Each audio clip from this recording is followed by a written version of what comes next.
नमस्कार, जय हिंद मेरे प्यारे दोस्तों। मैं दागुरु। आज मैं आपको अधिगम से संबंधित जो प्रमुख परिभाषाएं हैं, मैं आपको ट्रिक के माध्यम से उनको आपको अध्ययन करवाऊंगा। ट्रिक का सहारा हम इसलिए लेते हैं क्योंकि हमारे मनोवैज्ञानिक के क्षेत्र में या अन्य क्षेत्र में परिभाषाओं का अत्यधिक महत्व होता है।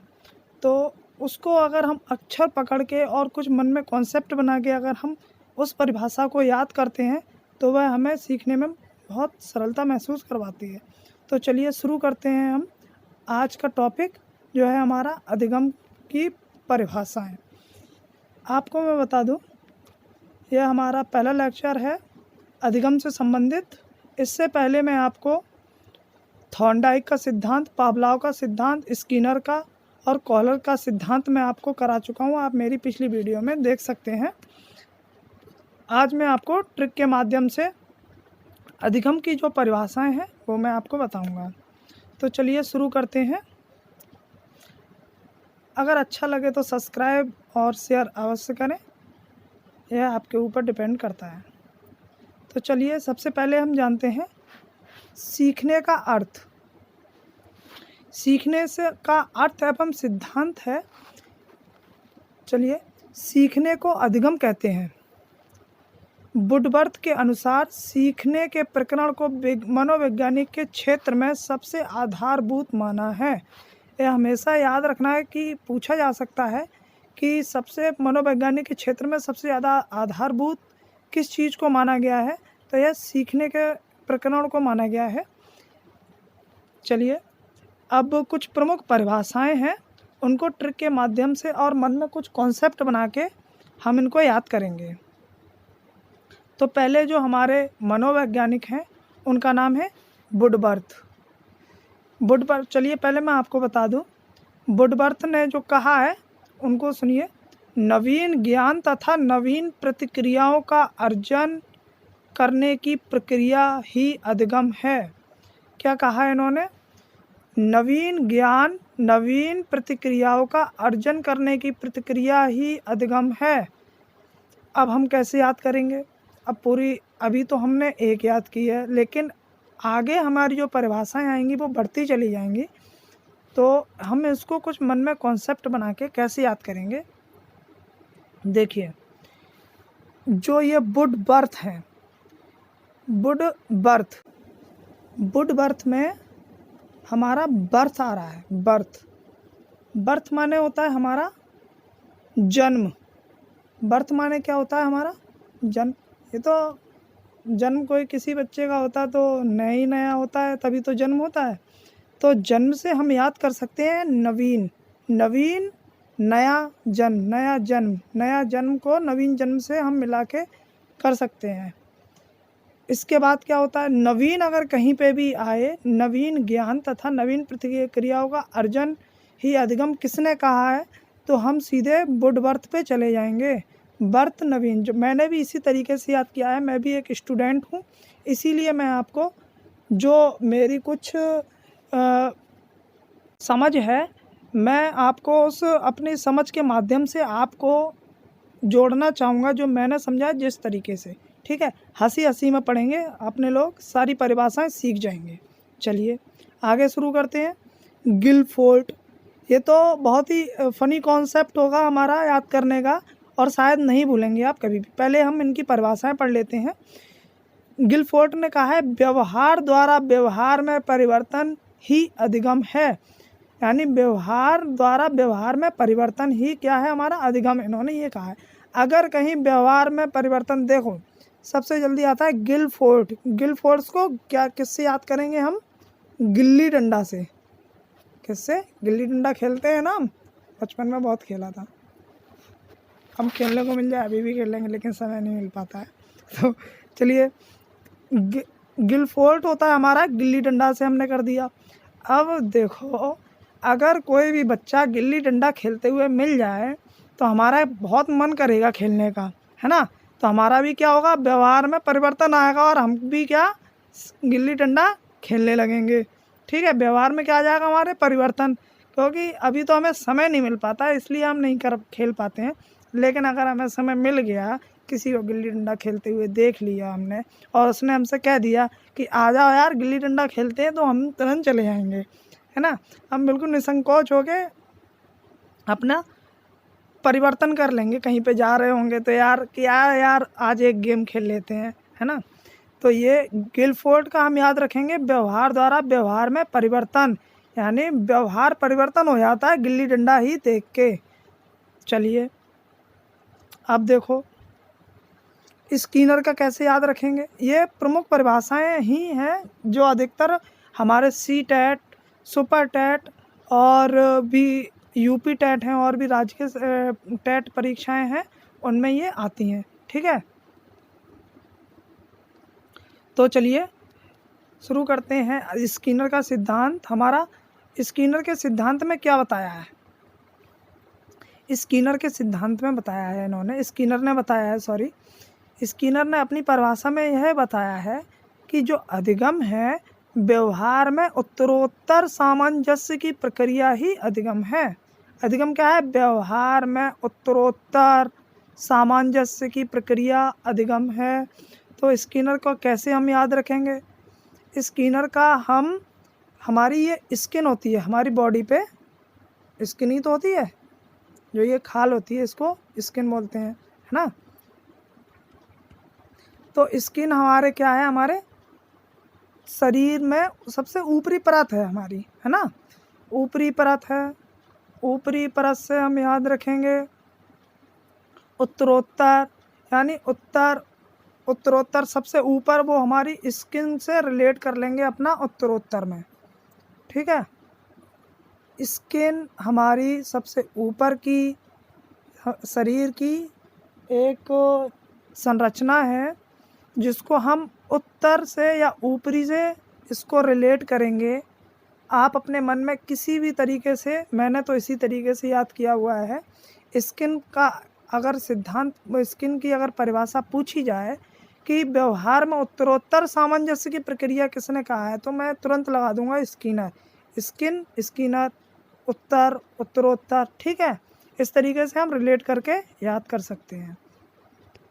अब ये भी बहुत ही अच्छा कॉन्सेप्ट है हमारा, गेट्स व अन्य, ये हमारे एक मनोवैज्ञानिक हैं, उन्होंने क्या कहा है, अनुभव तथा प्रशिक्षण के फलस्वरूप, अनुभव तथा प्रशिक्षण के फलस्वरूप व्यवहार में परिवर्तन या उन्नयन अधिगम है।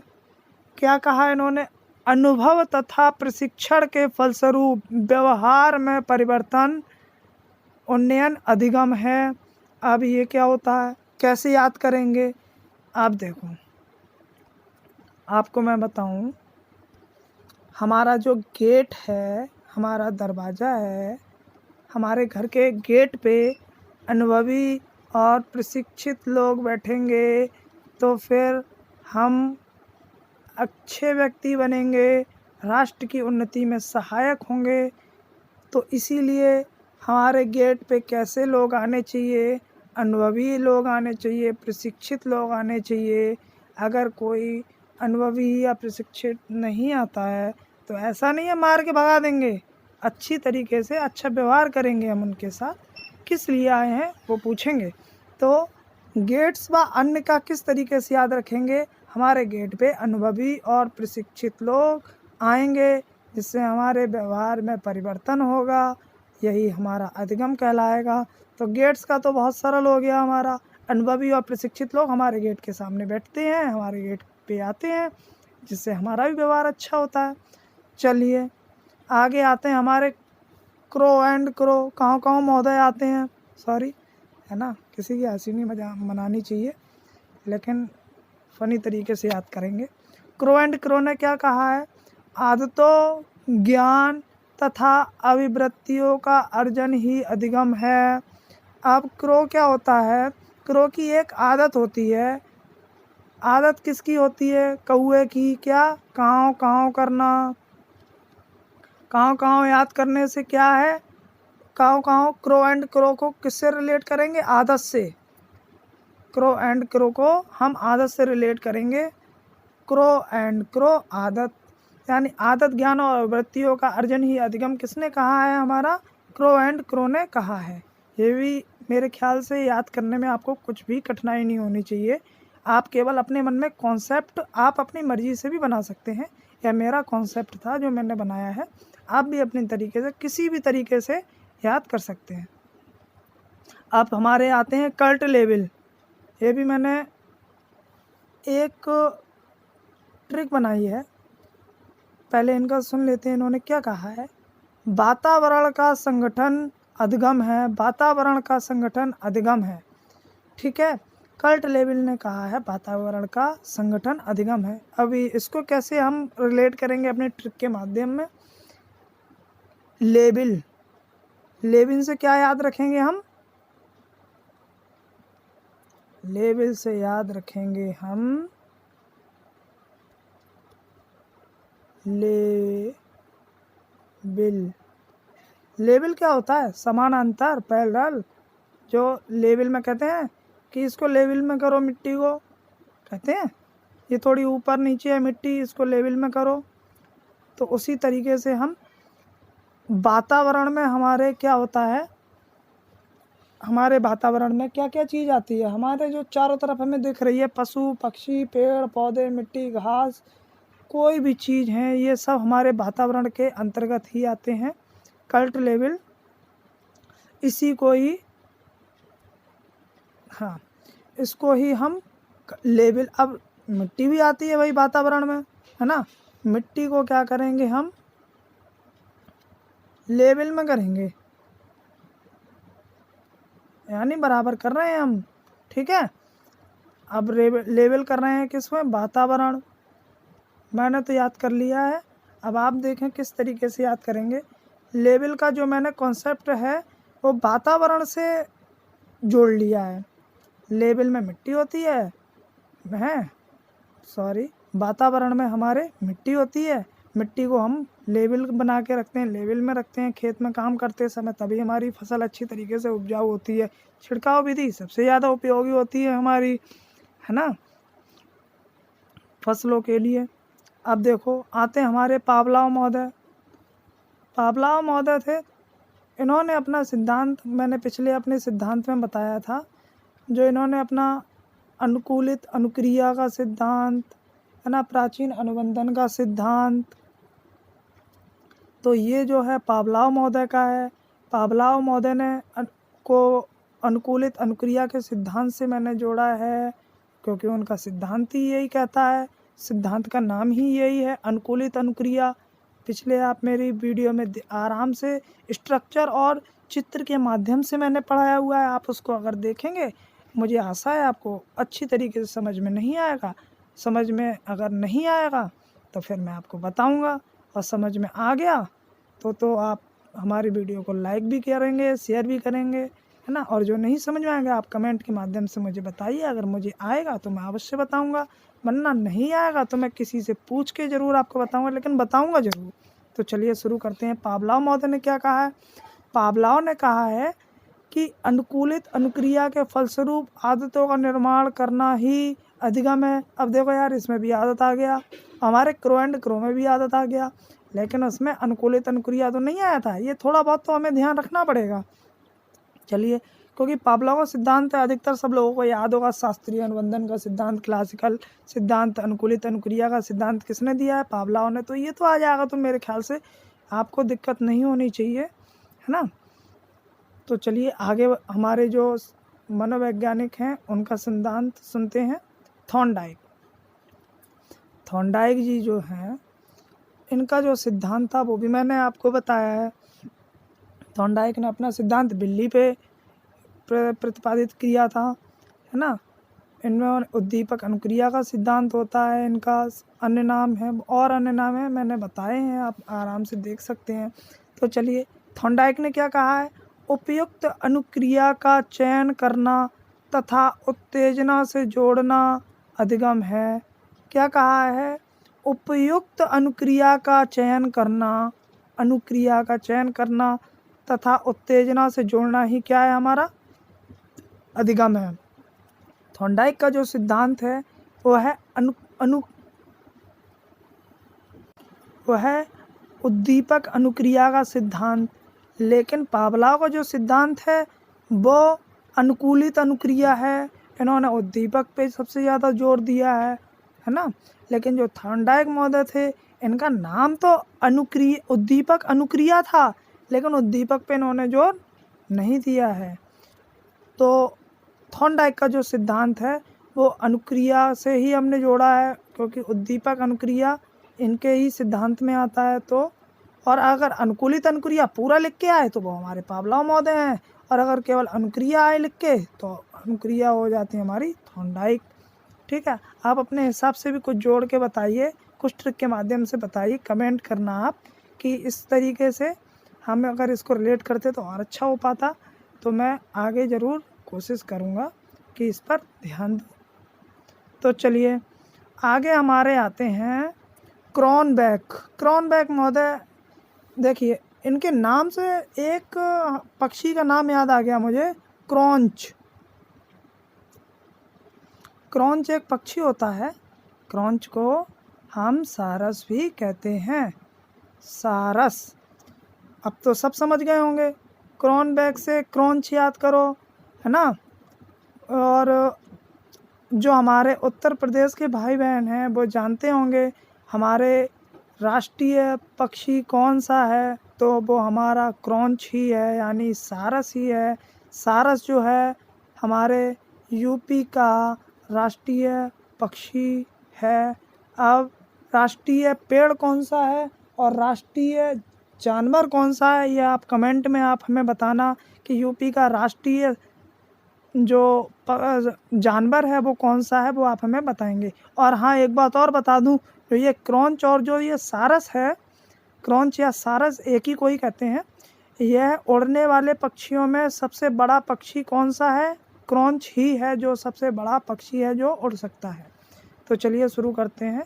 अब क्रॉनबैक ने क्या कहा है? क्रॉनबैक ने कहा है, अधिगम की अभिव्यक्ति अनुभव का परिणाम स्वरूप, अधिगम की अभिव्यक्ति अनुभव के परिणाम स्वरूप व्यवहार में परिवर्तन के रूप में होती है। इसका तो मैंने याद नहीं किया है, कोई ट्रिक नहीं बनाई है, लेकिन हम इसको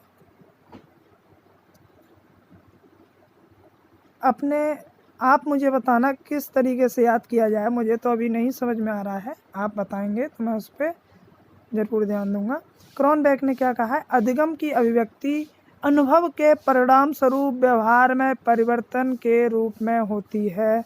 तो ये किसने कहा है? क्रॉनबैक। चलिए क्रॉनबैक के माध्यम से हमने और क्वेश्चन जान लिए हैं। जो क्रॉन्च पक्षी है उसको हम सारस भी कहते हैं, वो यूपी का राष्ट्रीय पक्षी है। और यह उड़ने में सबसे बड़ा पक्षी जो कहा जाए वो सारस ही है। चलिए किम्बले जी महोदय आ गए हमारे। किम्बले महोदय ने क्या कहा है? पुनर्वलित अभ्यास के स्वरूप व्यवहार जन्म क्षमता में आने वाले अपेक्षाकृत स्थायी प्रकृति का परिवर्तन अधिगम है। तो देखिए अब हम इसको किस तरीके से ट्रिक के माध्यम से जानेंगे। हाँ, याद आ गया, किम्बले और हमारे जो क्रिकेटर हैं अनिल कुंबले जी जो हैं वो बहुत समय तक उन्होंने हमारे जो क्रिकेट में बहुत योगदान दिया, और वह स्थायी रूप से क्या मतलब, अनिल कुंबले जो जी थे वो अभी भी बहुत अच्छे बॉलर हैं, है ना। लड़कियां हैं वो कम मैच देखती हैं। मैं बता दूं अनिल कुंबले जो हैं वह इंडिया के एक बॉलर हैं, बहुत अच्छे बॉलर रह चुके हैं। उनको स्थायी रूप से वो बहुत समय तक हमारे जो मैच में इन्होंने अपना योगदान दिया था। तो इनको हम स्थायी प्रकृति अगर कहीं पे भी आ जाए तो वो किम्बले या कुंबले से हम रिलेट कर सकते हैं। अब ये क्या आ गया हमारा? अधिगम की प्रकृति आ गई। अभी हमने अधिगम का अर्थ परिभाषा के माध्यम से सीखा। अब हमारा अधिगम की प्रकृति या स्वरूप हम सीखेंगे। जो अधिगम की प्रकृति है वह 5 स्वरूप में बांटी गई है। कितने? 5 दृष्टिकोण हैं हमारे। पहला आता है हमारा व्यवहारवादी दृष्टिकोण। व्यवहारवादी दृष्टिकोण में क्या कहा गया है? देखो, व्यवहारवाद के जो जनक हैं वो हैं हमारे वाटसन महोदय। ठीक है, वाटसन महोदय के एक बहुत अच्छी परिभाषा दी गई है उनके द्वारा कि आप मुझे कोई भी बच्चा, नवजात बच्चा है ना, आप मुझे कोई भी नवजात बच्चा लाकर दे दो, मैं उसे डॉक्टर, इंजीनियर, है ना, चोर, डाकू, कुछ भी बना सकता हूँ। उन्होंने ये कहा था। तो अगर पूछा जाए कि यह परिभाषा किनकी है, तो यह हमारी वाटसन महोदय की है। इन्होंने कहा था आप मुझे कोई बच्चा लाकर दे दो, नवजात बच्चा लाकर दे दो, मैं डॉक्टर, इंजीनियर, चोर, डाकू जो आप कहोगे वो बना सकता हूँ। तो इन्होंने ये हमें सोचना चाहिए कि इन्होंने इतनी बड़ी बात कैसे कह दी थी। तो हमें वातावरण का इन्होंने कहा था कि ये ऐसा वातावरण पैदा करेंगे, ऐसा वातावरण पैदा करेंगे ना, तभी तो वो कुछ भी बना पाएंगे। यानी ये व्यवहारवादी थे। अगर व्यवहारवाद के जनक कहे जाएं तो वो कौन है? हमारे वाटसन महोदय हैं। इन्होंने क्या कहा था, चलिए आगे देखते हैं। व्यवहारवादियों का विचार है कि अधिगम अनुभव के परिणाम स्वरूप व्यवहार में परिवर्तन है। मनुष्य दूसरे प्राणी में वातावरण में प्रतिक्रिया करते हैं तथा दिन प्रतिदिन कुछ नया सीखते हैं। देखो, वातावरण पे इन्होंने जोर दिया है व्यवहारवादियों ने। दोबारा हम पढ़ते हैं। व्यवहारवादियों का विचार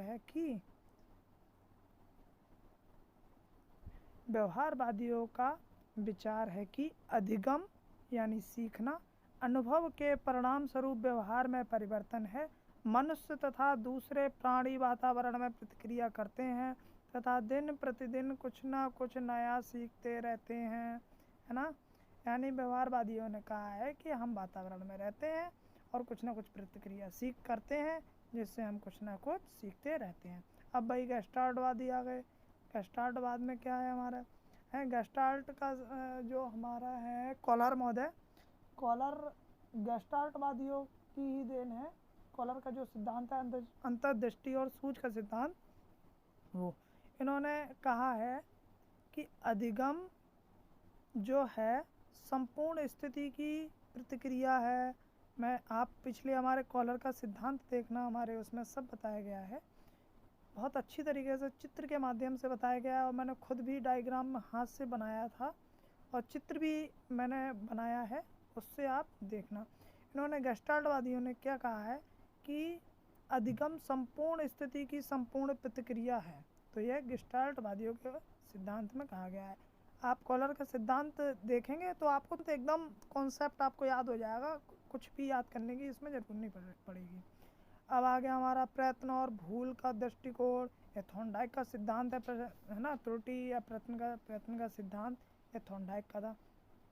यह दृष्टिकोण थॉर्नडाइक की देन है। देखिए लिखा भी है। इनका मानना है कि कुछ व्यक्ति प्रयत्न और भूल के माध्यम से कुछ ना कुछ सीखते हैं। अगर क्वेश्चन में आ जाए कि कोई बच्चा प्रयत्न करता है और वह बहुत त्रुटि करता है, जैसे पूछ लिया है अगर कोई भी बच्चा त्रुटि करता है तो वह किसका माध्यम है?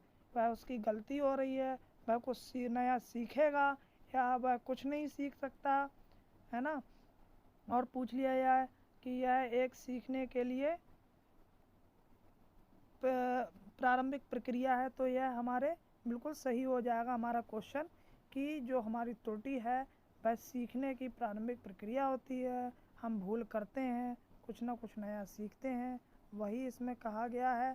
प्रयत्न करते हैं हम, फिर भूल त्रुटि होती है हमसे, फिर ऐसे ही करके हम कुछ ना कुछ सीखते रहते हैं। गेस्टाल्टवाद। और फिर हमारा क्या आ गया? हमारा क्षेत्रीय सिद्धांत। कल्ट लेवल का जो क्षेत्रीय अधिगम का सिद्धांत है वो कल्ट लेवल का है, मैं आपको बताऊंगा आगे। हमारा क्षेत्रीय सिद्धांत के अनुसार क्या कहा है? कल्ट लेवल ने इसे प्रतिपादित किया था। क्षेत्रीय अधिगम का सिद्धांत पूछा जाए तो वो कल्ट लेवल का है, ठीक है। इन्होंने लिखा था कि अधिगम परिस्थिति का प्रत्यक्ष ज्ञानात्मक संगठन है जो अधिगम है परिस्थिति का प्रत्यक्ष ज्ञानात्मक संगठन है। वह सीखने में प्रेरणा या अभिप्रेरणा का महत्वपूर्ण हाथ है। यानी जो पूछा जाए कि प्रेरणा या अभिप्रेरणा का सबसे ज़्यादा महत्व किसने बताया, वो हमारे कर्ट महोदय ने बताया था, कर्ट लेविल ने। ठीक है, याद रखना है, कर्ट लेविल ने। यार पूछ लिया है क्षेत्रीय सिद्धांत के बारे में सबसे ज़्यादा महत्व किस चीज़ पे दिया गया है, उद्दीपक पे दिया गया है, त्रुटि पर दिया गया है, अभिप्रेरणा पे दिया गया है,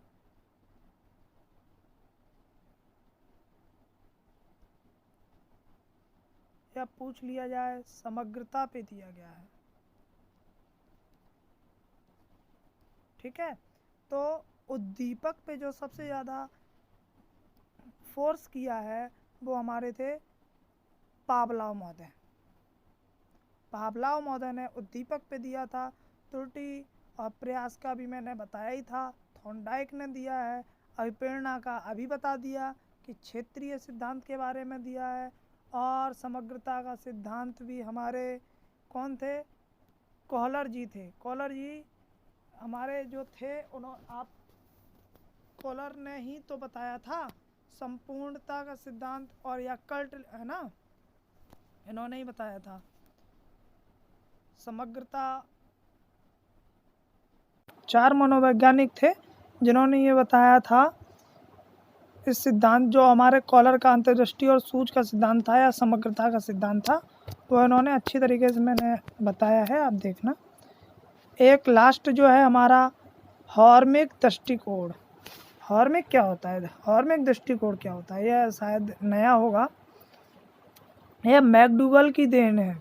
मैकडूगल ने किस पे जो कौन सा दृष्टिकोण है, हॉर्मिक दृष्टिकोण है, जिसे मूल प्रवृत्ति का सिद्धांत कहा जाता है। मैकडूगल ने मूल प्रवृत्ति कितनी दी थी, 14। मैकडूगल ने कितनी मूल प्रवृत्तियां दी थी, 14। हाँ देखो लिखा भी है। यह अधिगम के लक्ष्य केंद्रित स्वरूप पर बल देता है। लक्ष्य केंद्रित स्वरूप यानी हमारा जो लक्ष्य है उस पर जोर कौन देता है, मैकडूगल जी देते हैं। मैकडूगल ने किस पे जोर दिया था, मूल प्रवृत्ति पे दिया था। मूल प्रवृत्ति कितनी है, 14 दी थी। और इनका कौन सा दृष्टिकोण है, हॉर्मिक दृष्टिकोण है। याद हो गया होगा आपको, दोबारा बताता हूँ। हमारे मैकडूगल साहब थे। मैकडूगल ने मूल प्रवृत्तियों का सिद्धांत दिया था, जिसमें 14 मूल प्रवृत्तियां दी गई थी, और उसमें सबसे ज़्यादा लक्ष्य केंद्रित पर बल दिया था। लक्ष्य के हमारा लक्ष्य क्या है उस पर जोर दिया था। लक्ष्य को पता होता है तो व्यक्ति जल्दी सीखता है, यही हमारा हॉर्मिक दृष्टिकोण कहलाता है। अधिगम लक्ष्य को सामने रखकर किया जाता है। जो अधिगम होता है, हमारे सामने लक्ष्य है, हमें अध्यापक बनना है। अध्यापक ही बनना काफ़ी नहीं है, एक अच्छा अध्यापक बनना है। हमें अपने देश को आगे ले जाना है। हमारे जो वातावरण में व्यक्ति रह रहे हैं, बच्चे रह रहे हैं, उनके साथ हमें अच्छा व्यवहार करना है। मात्र अच्छा अध्यापक कहलाने से फ़ायदा नहीं है, हमें अच्छा अध्यापक बनना भी है। बहुत बहुत धन्यवाद। आगे वीडियो में हम फिर मिलेंगे और नया टॉपिक लेके आएंगे। आप हमारे चैनल को सब्सक्राइब भी कर सकते हैं, कमेंट भी कर सकते हैं, और इसको शेयर भी करें। अगर आप में थोड़ा सा भी कुछ सीखा हो इस वीडियो में तो आप ज़रूर सब्सक्राइब करें। आगे वीडियो जल्दी लाऊंगा और आती रहेगी, हमेशा आएगी अब। इसीलिए आप हमारी वीडियो को बहुत ध्यान से देखें, लोगों में शेयर अवश्य करें, ताकि और भी व्यक्ति हैं उनको फ़ायदा मिल पाए। हम सीखते हैं, सिखाते हैं, इसी से ही हमारा वातावरण अच्छा होता है। चलिए, बहुत बहुत धन्यवाद। आप सभी अपना बहुत ख्याल रखिए। थैंक यू, धन्यवाद। जय हिंद मेरे प्यारे दोस्तों।